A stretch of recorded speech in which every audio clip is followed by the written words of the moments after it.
आपका कार्य अत्यंत स्तुत्य है, अत्यंत महत्वपूर्ण है, अत्यंत प्रासंगिक है, अनुकरणीय है, सभी को करना चाहिए। आपको यह काम करना पड़ता है क्योंकि शिक्षा व्यवस्था अपना काम नहीं कर रही। भारतीय शिक्षण मंडल जैसी संस्थाओं को भी काम करना पड़ रहा है क्योंकि शिक्षा व्यवस्था स्वयं में जो कार्य करना चाहिए वह नहीं कर रही। वास्तविकता में यह नैतिक शिक्षा का अथवा जिसको आजकल मूल्याधिष्ठित शिक्षा कहा जाता है, वह कार्य शिक्षा का मूल कार्य है। इस कॉमन एरा जिसे कहते हैं, इस सामान्य कालगणना में जो वास्तविकता में ईसा मसीह से के प्रारंभ हुई कालगणना है, उस कालगणना का यह 2020 का वर्ष आपदा लेकर के आया। इसलिए सबको लगा था कि बीच में व्हाट्सएप पर यह भी चर्चा होने लगी कि 2020 को डिलीट कर दो भगवान, क्योंकि इसमें वायरस है। इस प्रकार की बातें लोग लिखने लगे। किंतु दो घटनाएं गत सप्ताह हुई, जिन दो घटनाओं ने इस वर्ष को अविस्मरणीय बना दिया। यह हमेशा के लिए चिरस्मृति में रहने लायक वर्ष बन गया।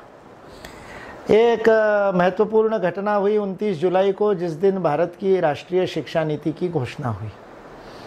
भारत की केंद्रीय मंत्रिपरिषद ने शिक्षा नीति को मान्यता प्रदान करके, पारित करके उसको लागू कर दिया। अब भारत की राष्ट्रीय शिक्षा नीति लागू हो गई है।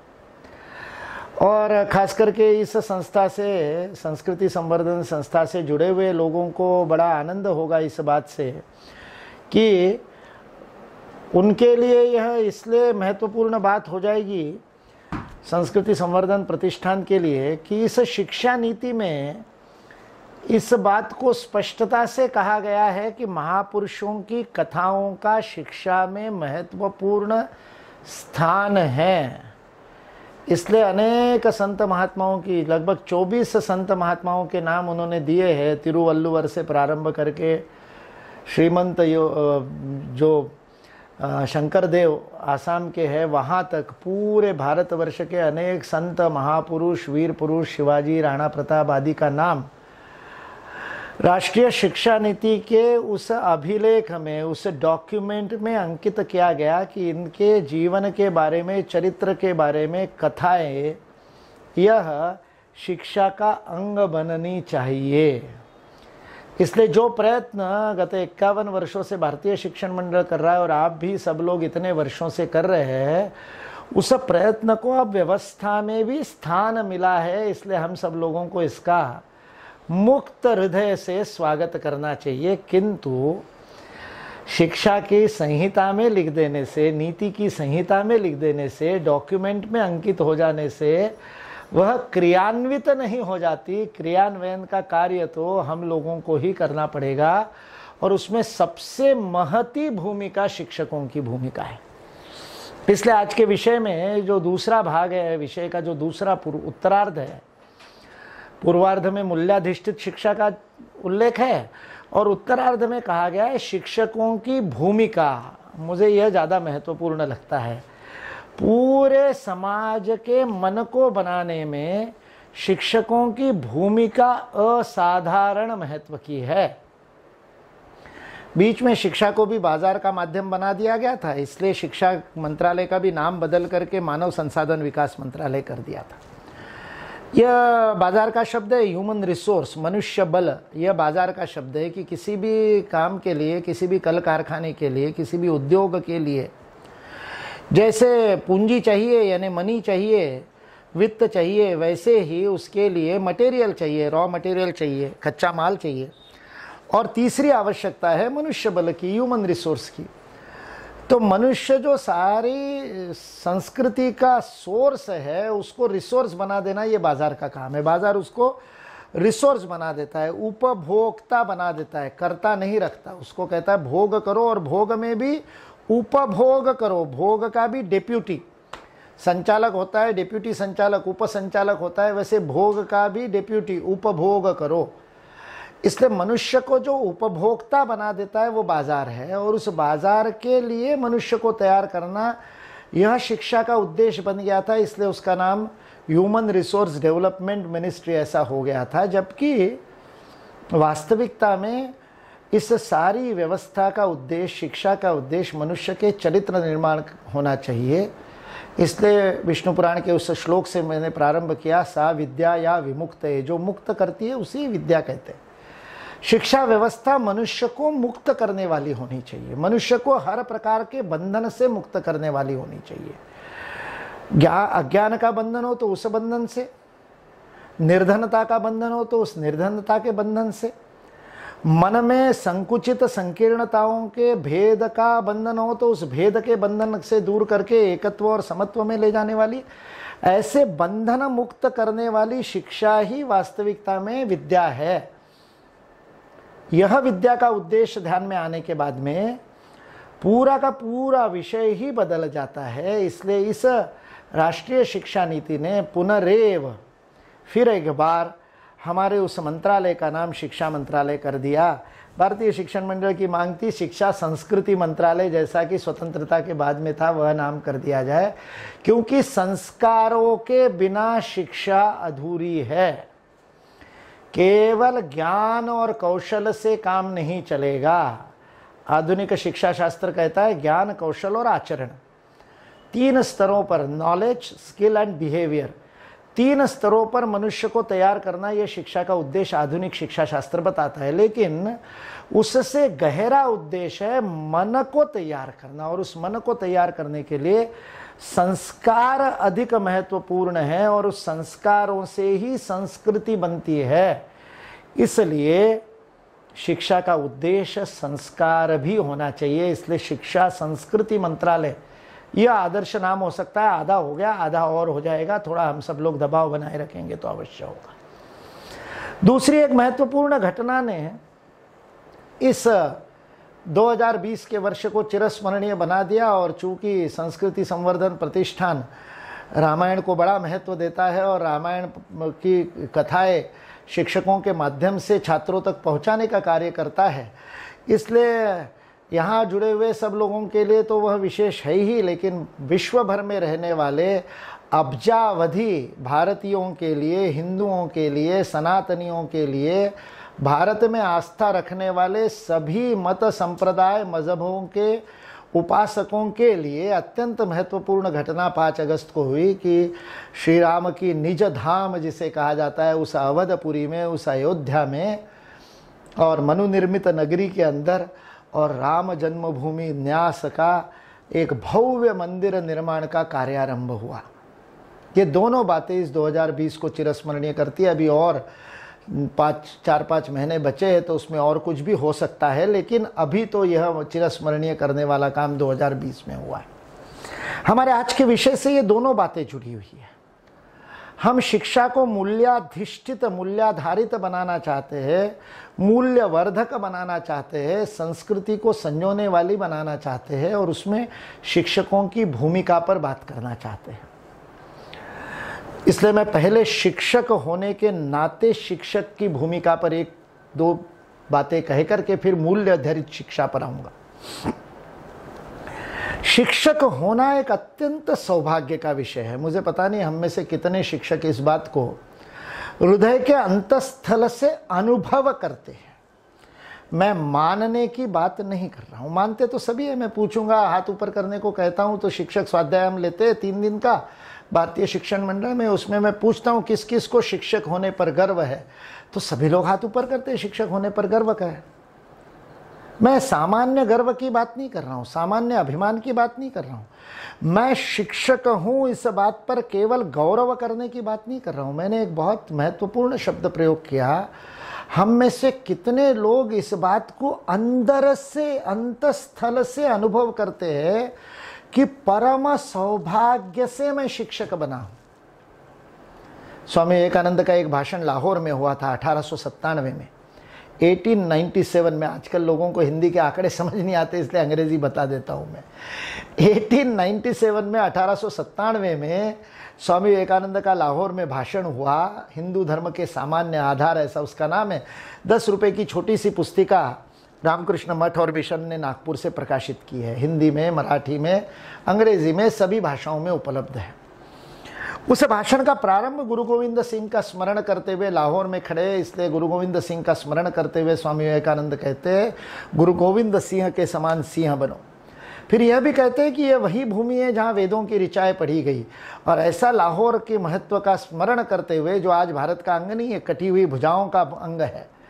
इसलिए 15 अगस्त आने वाला है, तो 14 अगस्त को यह भी स्मरण कर लिया जाए कि इस दिन भारत भूमि की 2 भुजाएं कट गई थी। विभाजन तो उससे कई वर्ष पूर्व से, जब अफगानिस्तान कटा, जब श्रीलंका कटा, जब ब्रह्मदेश बर्मा आजकल जिसको म्यांमार कहते हैं, 1818 में, 1821 में, 1823 में, प्रशासनिक कारणों को बताते हुए ईस्ट इंडिया कंपनी ने धीरे धीरे, ब्रिटिश संसद ने भारत को छोटा करते गए, विभाजित करते गए, और अखंड भारत छोटा होता गया। 14 अगस्त 1947 की मध्य रात्रि को पाकिस्तान अलग हुआ। आज जिसको बांग्लादेश कहते हैं वो पूर्वी पाकिस्तान भी, दोनों भुजाएं कट गई।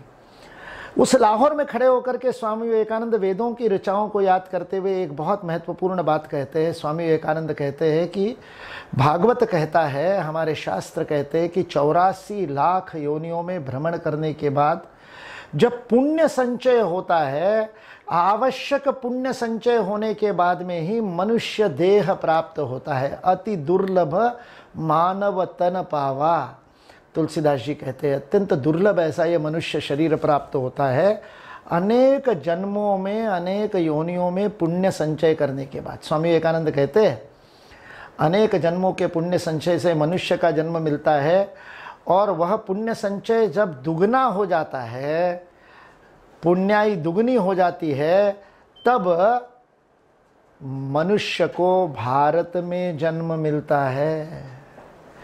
2 गुना पुण्याई होती है तब पुण्य भूमि भारत में जन्म मिलता है। स्वामी विवेकानंद के वाक्य है वहाँ लाहौर के भाषण में, जहाँ जन्म लेने के लिए देवता भी लालायित होते हैं, उस भारत भूमि में जन्म लेने के लिए 2 गुना पुण्याई की आवश्यकता होती है। मैं 8वीं कक्षा में था जब मैंने यह स्वामी विवेकानंद का भाषण पढ़ा था। मेरे हृदय में जाकर के ये बात घर कर गई कि पूरी पुण्याई से भारत में जन्म हुआ है। तो मैंने तभी तय किया कि इस जन्म में तो भारत को छोड़ करके बाहर नहीं जाऊंगा, पाप थोड़ी गया है जो विदेश जाऊंगा। 51 वर्ष हो गए इस प्रण को पूरा कर पाया हूँ। विवेकानंद इंटरनेशनल फाउंडेशन का दायित्व था, दायित्व इंटरनेशनल था, लेकिन मैं इंटरनेशनल नहीं हुआ। मैंने भारत भूमि को पासपोर्ट ही नहीं बनाया, तो बाहर जाने का कोई विषय ही नहीं आता। लेकिन उस दूसरी बात में, स्वामी विवेकानंद की दूसरी बात में, मैं जब से भारतीय शिक्षण मंडल का दायित्व 2012 से मिला है और शिक्षकों के बीच में कार्य कर रहा हूं, तो मैंने अपने अनुभव से तीसरी बात जोड़ी है। 1 गुना पुण्याई से मनुष्य का जन्म मिलता है, 2 गुना पुण्याई से भारत में जन्म मिलता है। यह पुण्याई जब 3 गुना होती है तब वह भारतीय मनुष्य शिक्षक बनता है। 3 गुना पुण्याई के बिना शिक्षक नहीं बन सकते। क्या इस शिक्षक के गौरव को हम हृदय से अनुभव करते हैं? एक बार मैं ग्वालियर के पास भिंड है, वहां पर यह भाषण दे रहा था। ये बात जब मैंने बोली कि 3 गुना पुण्याई से शिक्षक बनते, तो भिंड तो बागियों के लिए जाना जाता है। एक शिक्षक उठ करके खड़ा हुआ, कहने लगा, भाई साहब क्या बकवास कर रहे हो? मैंने कहा क्यों भैया, क्या हुआ, क्या गलत बोल दिया? उन्होंने कहा देखो, मैंने बैंक की भी एग्जाम दी थी, LIC की भी दी थी, रेलवे की भी दी थी, किसी में पास नहीं हुआ, तब B.Ed किया और शिक्षक बना हूं। मैं शिक्षक बनना ही नहीं चाहता था। जो 1990 में LLB पास की थी वो वकालत तो की नहीं, लेकिन LLB की पढ़ाई ऐसे समय काम में आती है। मैंने उस भिंड के शिक्षक को कहा, तुमने मेरी ही बात सिद्ध कर दी, मेरी ही बात को तुमने सत्य साबित कर दिया। बोले कैसे? मैंने कहा इस जन्म में तो तुम शिक्षक बनना ही नहीं चाहते थे। बैंक में, रेलवे में, LIC में कहीं भी क्लर्क बन सकते थे, कारकुन बनना मंजूर था, लेकिन शिक्षक नहीं बनना चाहते थे। अरे तुम्हारी पिछले जन्म की पुण्याई ही थी जिसके कारण बैंक की परीक्षा में पास नहीं हुए, जिसके कारण LIC की परीक्षा में पास नहीं हुए, जिसके कारण रेलवे की परीक्षा में पास नहीं हुए। 3 गुना पुण्याई थी, इसलिए शिक्षक बने हो। इसलिए शिक्षक होना ही सम्मान का विषय है। जब शिक्षक स्वयं में गौरव करने लगेगा और समाज ये जानेगा कि ये 3 गुना पुण्याई वाला व्यक्ति है और उसको सम्मान देने लगेगा, तब फिर एक बार भारत माता विश्वगुरु के पद पर गौरव के साथ, गर्व के साथ आसीन हो। इसलिए शिक्षक की भूमिका राष्ट्र निर्माण में, समाज निर्माण में, यह उस 3 गुना सौभाग्य के द्वारा ही परिलक्षित होती है। मनुष्य का निर्माण करने का सामर्थ्य शिक्षक में है। मां तो केवल शरीर को जन्म देती है। जिस दिन नाल कट जाती है, जिस दिन वो नाभि के पास से काट करके मां से उसको अलग कर दिया जाता है, तब शरीर के रूप में, एक प्राणी के रूप में, एक द्विपदे 2 पैरों पर चलने वाले प्राणी के रूप में, जिसमें भी उसको 8-9 महीने लग जाते हैं रेंगते रेंगते, और तब वो मनुष्य के रूप में 2 पैरों पर खड़ा हो जाता है। वह तो केवल शरीर है मनुष्य का। उसमें वास्तविक मानवता के संस्कार, गुण, और आज का जो शब्द है मूल्य, रोपित करने का, पल्लवित करने का, पुष्पित करने का महत्वपूर्ण कार्य तो शिक्षक ही करता है। इसलिए चाणक्य चंद्रगुप्त की मां को कहते हैं, तुमने संभावना को जन्म दिया है, मैं उसे संभव कर दिखाऊंगा। तुमने 9 माह तक गर्भ को धारण करके एक संभावना को जन्म दिया, मैं 12 वर्ष तक उसको आचार्य के रूप में गर्भ धारण करूंगा, अंतेवासी के रूप में अपने गर्भ में धारण करूंगा, और जब 12 वर्ष तक मैं अपने गर्भ में उसको धारण करूंगा, तब जाकर के वह संभावना संभव हो जाएगी और समाज में वह एक योगदान करने वाले व्यक्ति के रूप में सामने आएगा। इसलिए यह आचार्य की महती है, यह आचार्य की विशेषता है, यह आचार्य का, शिक्षक का दायित्व है। इसलिए कुल मिला के ही शिक्षा में, समाज निर्माण में, राष्ट्र निर्माण में, मनुष्य निर्माण में आचार्य महती मातृत्व की भूमिका निभाता है। उसके आचरण से, उसके होने मात्र से, उसको देख करके भी संचार होता है संस्कारों का। इसलिए संस्कृति संवर्धन प्रतिष्ठान जो महत्वपूर्ण प्रयत्न इस सारे विषय को लेकर के कर रहा है, उसका महत्व हम शिक्षकों को निश्चित रूप से बात ध्यान में आता होगा कि हमारे इस शिक्षा व्यवस्था की एक मूलभूत न्यूनता को पूर्ण करने का काम संस्कृति संवर्धन प्रतिष्ठान कर रहा है। क्या होते हैं मूल्य? किसे कहते हैं मूल्य? मूल्य शब्द के 2 अर्थ हैं। आज हम उसको संस्कार के रूप में, सद्गुणों के रूप में, जीवन की दृष्टि के रूप में, जीवन मूल्य के रूप में, यहां पर या भगवद गीता का शब्द प्रयोग करें तो दैवी संपत्ति के रूप में उस वैल्यू को हम यहां पर परिभाषित कर रहे हैं। लेकिन उसकी दूसरी और मूल परिभाषा उस शब्द की क्या है? वैल्यू यानी क्या? वैल्यू यानी कीमत। किसी भी वस्तु की वैल्यू क्या है? किसी भी वस्तु का मूल्य क्या है? तो आप बाजार में जाते हो तो बाजार में जाकर के यदि कोई वस्तु मोल लेनी हो, क्रय करनी हो, क्रय करने को कहते हैं मोल लेना। जब मोल लेनी होती है तब उसको मूल्य देना पड़ता है, तब मोल ले सकते हैं। तो मूल्य का अर्थ तो है उसकी कीमत क्या है, उसकी वैल्यू क्या है। मैनेजमेंट में 2 प्रकार की वैल्यूज बताई जाती है, एक फेस वैल्यू होती है, एक इंट्रिंसिक वैल्यू होती है। एक बाहरी प्रदर्शन का मूल्य होता है और एक आंतरिक शक्ति का मूल्य होता है, इंट्रिंसिक वैल्यू होती है। जैसे आपके जेब में यदि कोई 100 रुपए का नोट है तो उस 100 रुपए के नोट को आप निकाल करके देखिए तो उसके ऊपर रिजर्व बैंक ऑफ इंडिया के, आरबीआई के गवर्नर का और हस्ताक्षर है, उसके ऊपर लिखा है आई प्रॉमिस टू पे द बेरर ₹100। मूल्य उस कागज के टुकड़े का नहीं है, मूल्य उस आरबीआई के गवर्नर के प्रॉमिस का है। वो आरबीआई का गवर्नर कहता है ये कागज का टुकड़ा भले ही 2 रुपए का होगा, इसके प्रिंटिंग में 2 रुपए खर्च आया होगा, ये भले ही 4 रुपए का होगा, लेकिन इस 4 रुपए के कागज के बदले में मैं 100 रुपए देने का आश्वासन देता हूं, मैं प्रॉमिस करता हूं।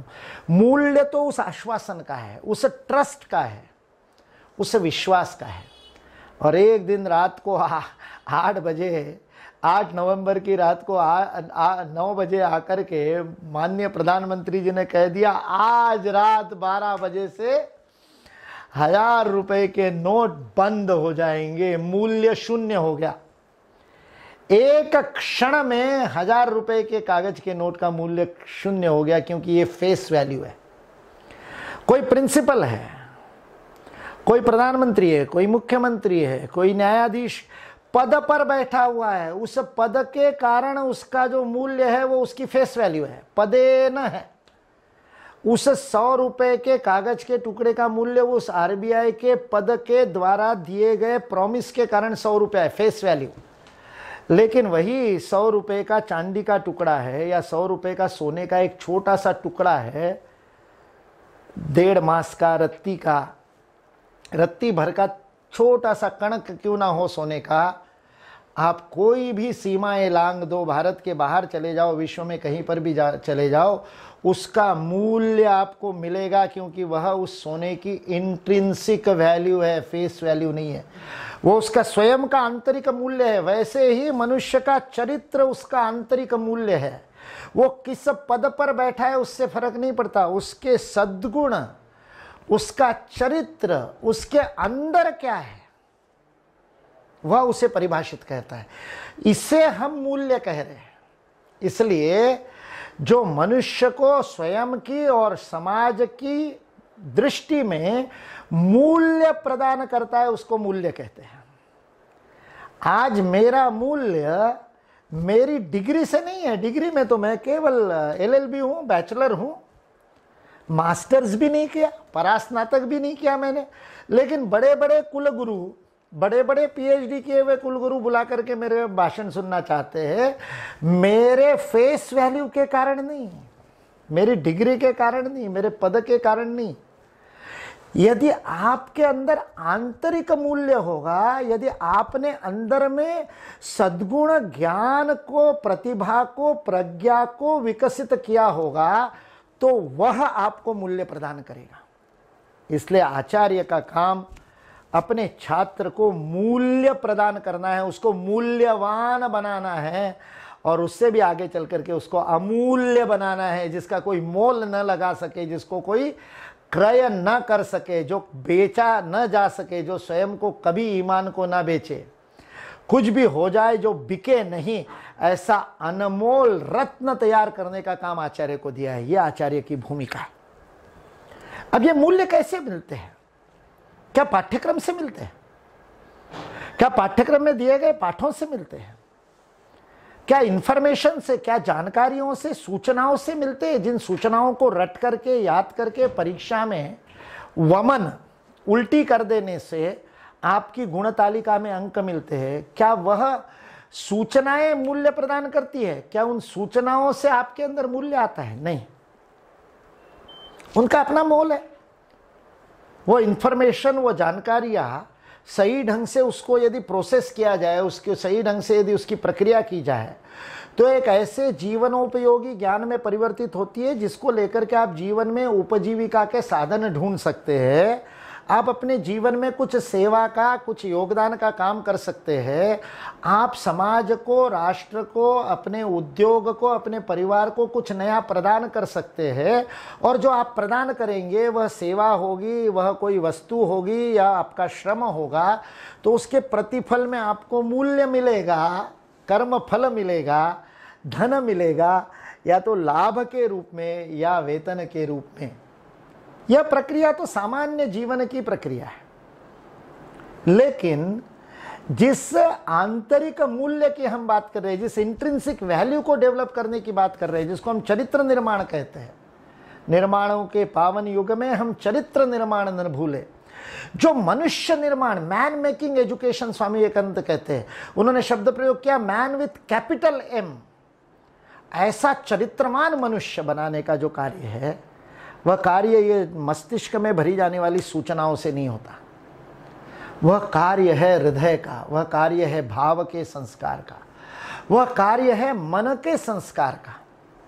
इसलिए education is a triple H technology. इसमें 3 H, अंग्रेजी के 3 H का काम है। क्या क्या है? Heart, head and hand. हृदय, मस्तिष्क और हाथ, इन तीनों के समन्वय का नाम शिक्षा है। हृदय में भाव, मस्तिष्क में ज्ञान, विवेक, निर्णय लेने की क्षमता और उस आधार पर कर्म, पराक्रम, सेवा जो हाथ से की जाती है, ये तीनों एच जब अलाइन हो जाते हैं, सम्यक में आ जाते हैं, एक पंक्तिबद्ध हो जाते हैं, तब चरित्र का निर्माण होता है। लेकिन उसमें सबसे महत्वपूर्ण हृदय है। जब तक भाव का संस्कार नहीं होगा, आपकी प्रत्युत्पन्नमति, आपका विवेक, आपकी प्रखर प्रज्ञा, आपकी कुशाग्र बुद्धि, आपकी क्षणार्ध में निर्णय लेने की क्षमता और आपका हस्तबल, आपका हस्त कौशल, आपका कर्म करने का, पराक्रम करने का सामर्थ्य सब व्यर्थ है। क्योंकि आपके जीवन में किए गए कर्म का मूल्य आपके भाव के आधार पर होगा। मूल्याधिष्ठित शिक्षा का अर्थ यह है, उस भावाधारित मनुष्य का निर्माण करने वाली शिक्षा। मैं हमेशा सरल सा उदाहरण देता हूं। एक व्यक्ति ने हाथ में बंदूक पकड़ी, सामने वाले के छाती पर निशाना रखा और संधान करके घोड़ा दबाया, ट्रिगर, घोड़ा दबाया, बंदूक में से सनसनाती हुई गोली गई, सामने वाले के हृदय को भेद करके और हृदय को फोड़ दिया, सामने वाला मर गया। हत्या की, इरादतन हत्या की, तय करके किया, मारने के इरादे से ही मारा, मृत्यु को देने के लिए ही बंदूक चलाई। उसमें कोई शंका नहीं है, सामने वाले की मृत्यु हो, यही उद्देश्य लेकर के निशाना लगा करके सामने वाले की छाती को भेदा। एक व्यक्ति को इसी कर्म के लिए फांसी की शिक्षा मिलेगी, फांसी की सजा मिलेगी, दंड दिया जाएगा, मृत्यु तक फांसी पर चढ़ा दो। कसाब को चढ़ाया गया, हमने देखा है, अफजल गुरु को चढ़ाया गया।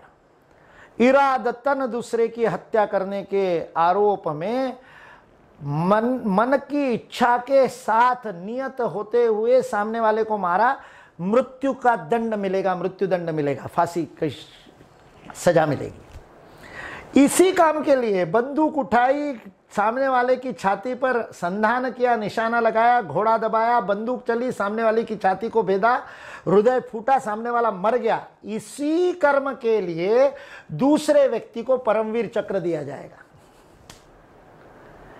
एक को मृत्यु दंड, उसी कर्म के लिए दूसरे को परमवीर चक्र। क्यों? भेद कहां है? निशाना लगाने की कुशाग्र बुद्धि, भेद नहीं है। निर्णय लेने की क्षमता, भेद नहीं है। एक क्षण में कसाब ने निर्णय लिया और बंदूक चलाई। अपने लक्ष्य के संधान में वो कम नहीं था, निर्णय लेने की क्षमता में कमी नहीं, हाथ के सामर्थ्य में कमी नहीं, ट्रेंड है कैसे चलाना है, AK-47 चलाने से जो रिवर्स आता है उसको किस कंधे पर कैसे झेलना है, सारा ट्रेनिंग है, कौशल भी ठीक है, हैंड एंड हेड परफेक्टली काम किया, उसको फांसी हुई। दूसरे सैनिक का भी ट्रेनिंग हुआ, वर्षों तक ट्रेनिंग करके हेड एंड हैंड को ट्रेन किया गया, क्षणार्ध में निर्णय लिया, आतंकवादी की गोली चलने से पहले इसकी गोली चली, आतंकवादी मर गया, इसको परमवीर चक्र मिल गया। हेड एंड हैंड दोनों के समान है, हेड एंड हैंड की क्षमता में कोई फर्क नहीं है। मस्तिष्क की निर्णय लेने की क्षमता, हाथ की कर्म करने की सामर्थ्य, दोनों समान है। भेद कहां पर है? दोनों को मिलने वाले फल में भेद है। क्यों? क्योंकि दोनों के भाव में भेद है। एक ने स्वयं के स्वार्थ के लिए, स्वयं के व्यक्तिगत अथवा राजनैतिक स्वार्थ के लिए दूसरे की हत्या की, दूसरे ने निस्वार्थ भाव से मातृभूमि की सेवा के लिए किया। भाव बदल गया, कर्म का मूल्य बदल गया। इसलिए मूल्याधिष्ठित शिक्षा भाव का, हृदय का निर्माण करने वाली शिक्षा है। इसलिए कहा ना कवि ने, जो भरा नहीं है भावों से, जिसमें बहती रसधार नहीं, जिसमें मातृभूमि का प्यार नहीं, वो कोई काम का नहीं व्यक्ति। उस व्यक्ति का कोई अर्थ नहीं जिसके जीवन में मातृभूमि का प्यार नहीं है, जिसका हृदय संवेदनशील नहीं है, दूसरे की वेदना में संवेदित नहीं होता। मुझे ठोकर लगती है, मेरा पैर में ठोकर लगती है, मोच आती है, मुझे पीड़ा होती है, उस पीड़ा से जो मैं अनुभव करता हूं उसे वेदना कहते हैं। किंतु ठोकर किसी और को लगे, पीड़ा किसी और के शरीर में हो और कसक मेरे हृदय में उठे, इसे संवेदना कहते हैं।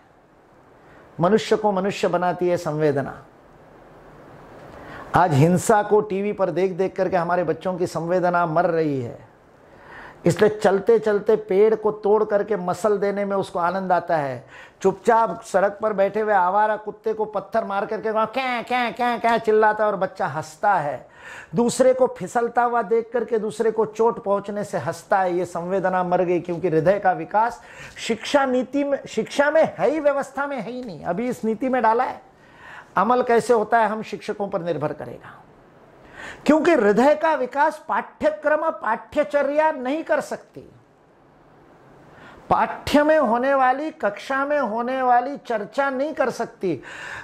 हृदय का विकास संबंधों से होता है, आत्मीयता से होता है, प्राणवान जो प्रदान किया जाता है उससे होता है। और वो केवल आचार्य कर सकता है, केवल शिक्षक कर सकता है। गुरु शिष्य संबंध से हृदय का विकास होता है। मां और बेटे के संबंध से हृदय का विकास होता है। यह आत्मीयता हृदय का विकास करती है।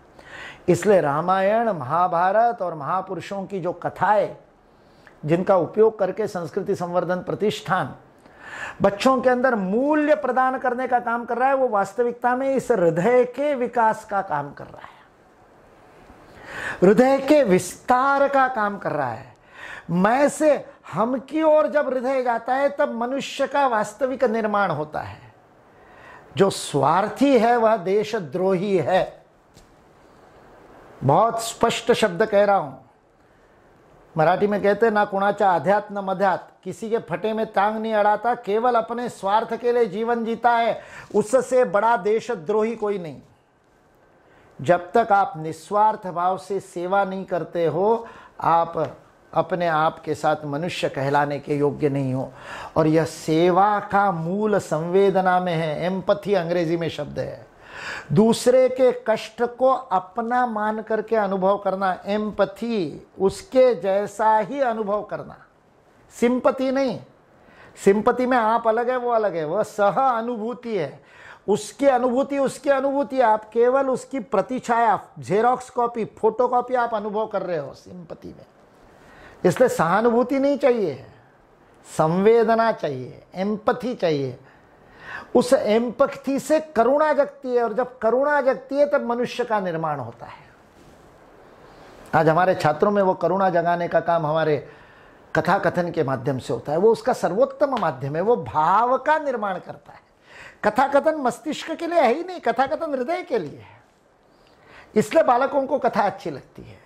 खेल में और होगा, संस्कार उससे होते हैं। मिट्टी में रगड़ करके संस्कार होता है, गीत से होता है, श्लोक से होता है। इसलिए हमारे यहाँ अमरकोश याद करवाते थे, वो श्लोक अपने आप अंदर संस्कार करते हैं। मनाचे श्लोक समर्थ रामदास ने लिखे, अपने आप संस्कार करते हैं। नको रे मना क्रोध खेदकारी, अपने आप संस्कार करता है। पसायदान रोज गाने से अपने आप आता विश्वात्मके देवे, अपने आप को विश्वात्मक बनाने का, मन विस्तृत करने का संस्कार मिलता है। इसलिए हृदय का संस्कार अप्रत्यक्ष होता है, यह लेन देन नहीं है, संस्कार सौदेबाजी नहीं है। इसलिए यह अनमोल मूल्य है, यह बाजार का मूल्य नहीं है, क्योंकि ये इंट्रिंसिक वैल्यू है, फेस वैल्यू नहीं है।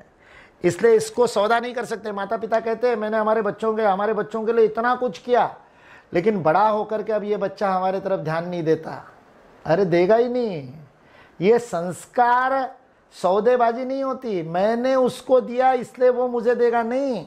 आपका बेटा आपकी ओर ध्यान देगा बड़े होने के बाद, तब यदि उसने बचपन में ये देखा हो कि आप अपने माता पिता की सेवा करते हैं तो उसका अनुकरण आगे जाकर के करेगा। अन्यथा आपने अपने माता पिता की तरफ दुर्लक्ष्य करके केवल अपने बच्चों के लिए जीवन जिया और उनके लिए सारी सुविधाएं जुटा करके सारा कुछ बच्चों पे डाल दिया, तो बच्चा बड़ा होकर के अपने बच्चों में सब कुछ डालेगा, अपने माता पिता का ध्यान नहीं देगा, क्योंकि संस्कार सौदेबाजी नहीं है। संस्कार अप्रत्यक्ष अनुकरण से होते हैं। आपको देख करके आपके छात्र सीखते हैं, उनका मूल्य वृद्धि वैसे होती है। छोटी सी बात पे आप कैसे रिएक्ट करते हो। परसों राम जन्मभूमि के उस शिलान्यास के समय जब सब लोग शिला पूजन कर रहे थे, प्रधानमंत्री के बाद में एक एक ने शिला पूजन किया। परम पूजनीय सरसंघ चालक मोहन राव भागवत ने शिला पूजन किया, और उसके बाद में जब राज्यपाल, उत्तर प्रदेश की राज्यपाल आनंदीबेन पटेल वह शिला पूजन कर रही थी, तब वह झुक करके पुष्प अर्चित करने के बाद उठते समय पीछे गिर गई। अनायास, बिना किसी चेतन मन का प्रयोग किए, अवचेतन सबकॉन्शियस माइंड से परम पूजन सरसंघ चालक जी के हाथ सामने हुए और उन्होंने आनंदीबेन को संभाल लिया, गिरने नहीं दिया। सहज संस्कार है, इसको संस्कार कहते हैं। अवचेतन मन से होता है। आपको ऐसा करते हुए यदि विद्यार्थी ने देख लिया तो उस विद्यार्थी को सिखाना नहीं पड़ेगा कि जिसको आवश्यकता है, जो पीड़ित है, जो कष्ट में है, उसकी सहायता करो। उसने शिक्षक को सहायता करते हुए देख लिया, शिक्षक को किसी अच्छे काम के लिए किसी को बधाई देते हुए कह दिया, देख लिया, तो उसको भी पता चलेगा कोई अच्छा काम करता है तो उसको प्रोत्साहन देना चाहिए। छोटी छोटी बातों में संस्कार होता है। अभय का संस्कार छोटी छोटी बातों से होता है। आपकी आंखों की ओर वो देखता है, उसके किस काम की आप प्रशंसा करते हैं, किस काम पर आपकी आंखें चमक उठती है, अरे वाह बहुत अच्छा काम किया। यदि आप उसके कपड़े देख करके चमकेंगे, उसके जूते देख करके चमकेंगे, तो उसको वस्तुओं का ही संस्कार मिलेगा। वो सारा जीवन कपड़े और वस्तुओं के लिए जिएगा।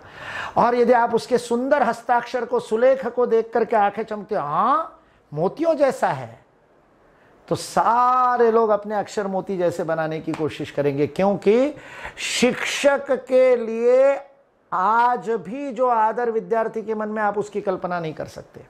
वो अपने माता पिता से ज्यादा आपको भगवान मानता है, ईश्वर मानता है। आपका विश्वास नहीं हो, अपने विद्यार्थी आपको भगवान मानते, ईश्वर मानते, इस बार आपका विश्वास नहीं हो तो अपने बच्चों पर प्रयोग करके देखिए। आपके घर में जो बालक है उसके शिक्षक के बारे में कुछ गलत शब्द बोल करके देखिए। मैं तो प्रचारक हूं, लोगों के घरों में रुकता हूं। मुंबई में, ठाणे में एक घर में रुका था। वो जिस कार्यकर्ता के घर में रुका था वो बहुत बड़ा प्रोग्रामर है और LNT में बहुत बड़े वाइस प्रेसिडेंट के पद पर काम करता है, सॉफ्टवेयर का बहुत बड़ा इंजीनियर है। उसके 8वीं कक्षा की बालिका को उस दिन अपने विद्यालय से C++ के कुछ डेफिनेशन, एरे वगैरह की डेफिनेशन सीख करके आई थी। उसकी शिक्षिका ने उस एरे की डेफिनेशन में कुछ गलती कर दी थी लिखने में। वो डेफिनेशन याद कर रही थी, परिभाषा, तो इस सॉफ्टवेयर इंजीनियर ने उसको सुना और उसने कहा, अरे बच्ची ऐसा नहीं है, इसको ठीक ऐसा कर ले, ऐसा नहीं होता, ऐसा होता है।